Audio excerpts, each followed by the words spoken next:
To our weekly press briefing, and I'm going to request the candidates coming for nominations. The Electoral Commission, you need to ask them to give us some 20 minutes for the press conference. Can I request the handlers of the candidates coming for the press conference for the picking of forms?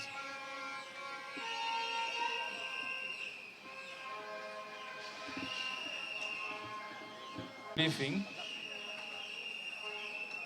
we will be addressing the PFF program and other national issues. After our launch,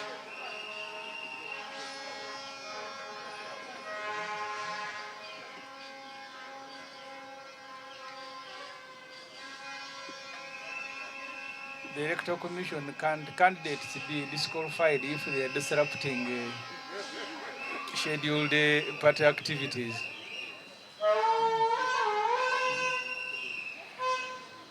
So I want to welcome you to today's briefing.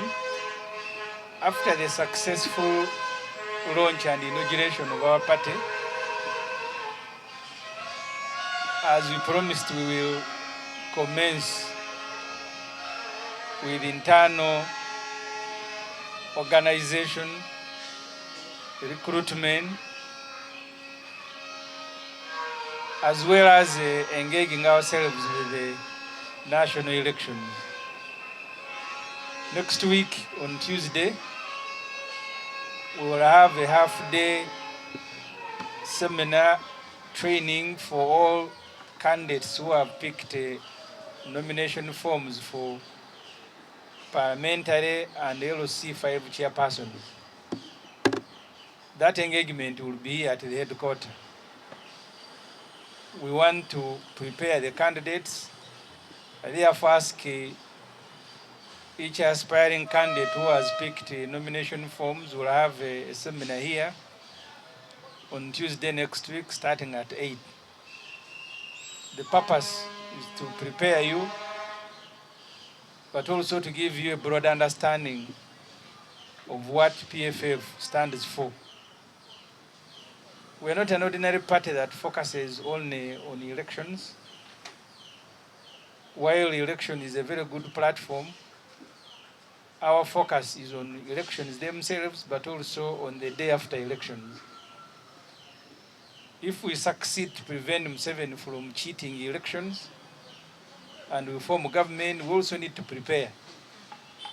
Because from today to the swearing in of the new government is hardly a year. So we need to prepare ourselves for elections, but also for running government. So the conference on Tuesday for candidates at the parliamentary level and those who are vying for district chairpersons will be in preparation for both. We are also going to commence regional and sub-regional meetings. This Wednesday, we will be opening an office as well as meeting candidates at a lower level, starting with the Wakiso district. So that engagement is going to be in Chira, where the PFF leadership in Chira will play the host. So Wednesday will be in Chira to prepare, open the office for Wakiso, but also to kick a program that should take us for nearly 1 month, going to the regions and sub-regions. The chairman of our electoral commission, the Honorable Mike Kabazuguruka, will be updating the country in the course of today on how far the picking of forms for nomination has gone. But by the last count, I think we had more than 120, 150 people who have picked cards. So I want to invite you PFF members and supporters. There are 529 parliamentary positions. You can exclude the one of military. The 10 military representatives are selected by Museveni and his son. So that's the only area where we don't participate. So the rest, workers and other special interest groups, please pick the forms. This exercise of picking nomination forms will close at the end of this month, just about 2 weeks to go. At that stage, we will know who and how many people we are presenting for parliamentary and local government. But also at the lower level, we have decentralized, as the chairman of the Electoral Commission said, the picking of nomination forms at a district and in some cases at municipal and constituency level. Please pick these forms, because when we begin the real nomination, we may not revisit this exercise. So that's the notice I want to give to all the PFF leaders, that the internal process is ongoing, but at the end of this month, we'll bring it to an end. If you have interest to contest, you need to come early, because we have a lot of work to do to choose which candidates will be deploying. If you are more than one, there will be other processes that you will be subjected to. So don't come when one person has been selected and then you complain that for me, I am also interested. And I want to ask those who are seeking to join PFF also to do so. And if the intention is to pick nomination forms, to pick these nomination forms as early as possible. Because as we said, July 31st will be closing this particular exercise and then preparing for other electoral activities. Before I conclude and invite the chairman of PFF, I want to join the country. We've been notified that Justice George Kanyeihamba has died. Our condolences to his family, to the judiciary, to the law fraternity. I have personally interacted with Justice Kanyeihamba. When I was in the media, I spent the whole day with him. I interviewed him. He is one of the founders of this NRM. He told me of meetings they had with Professor Owiny in London, and his duty was to mobilize the diaspora and also raise money. That he has told me in an interview. But progressively, apart from authoring books for students doing law at the universities, and for serving in government as Attorney General and Supreme Court judge, we celebrate his contribution to the country.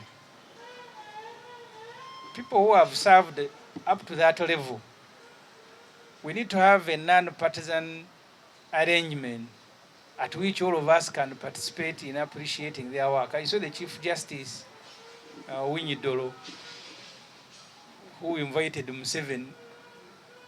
And you can't see this. If you have made a contribution, you must be appreciated by the country, not Museveni. Even Kanyeihamba, in his last days, I saw him being wheeled at a State House for Museveni to say thank you, as if he was serving Museveni.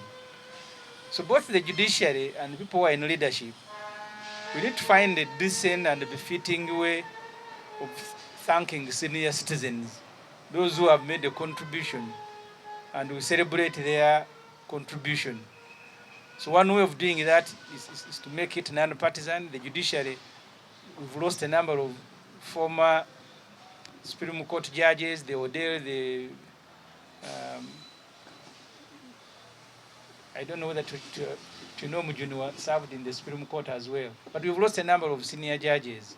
Some of them very committed, non-partisan, who set the tone that is now being demolished by Museveni and his cadre judges.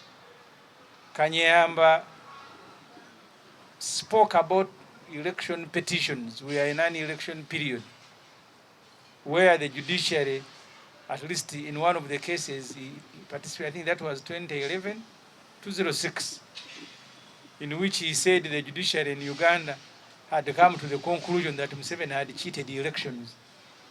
But in the night before the judgment was delivered, some of the judges changed their judgments. He didn't tell us who those judges were, at least publicly, but at least he points to the fact that Museveni had cheated the election, and the judges had found out that Museveni had cheated the election. So as we say bye to him, I don't know where we'll begin to retrieve that information to know who those judges were, because we will need one time when we are telling the history of Uganda, as we celebrate contribution, also to remind the generations of people who have betrayed the quest for democracy and rule of law in this country. So I joined the country in the morning, Professor George Kanyeihamba, and also to ask those who are serving in the judiciary. We are here for a short period. That should motivate people to do good. But people think that they are going to stay here in eternity. That's why Museveni is messing up, even at 80. Maybe the person who needs to run very fast from Kanyeihamba is Museveni. Because people of 80 and above, they are an endangered species. One by one, the Almighty is calling them. So don't be surprised if next week or any other day, the Almighty has called Museveni to go and join Kanyeihamba. So we want to have a good end. Mr. Museveni, learn from your friends, Kanyeihamba was. And then don't go down with the country. You will go like Kanyeihamba has gone. Because at that age, you are a candidate, a true candidate. The others can die, even children. But for you, you are a candidate now. So learn from Kanyeihamba, learn from others that you leave Uganda. We celebrate when you've left it in one piece. I want to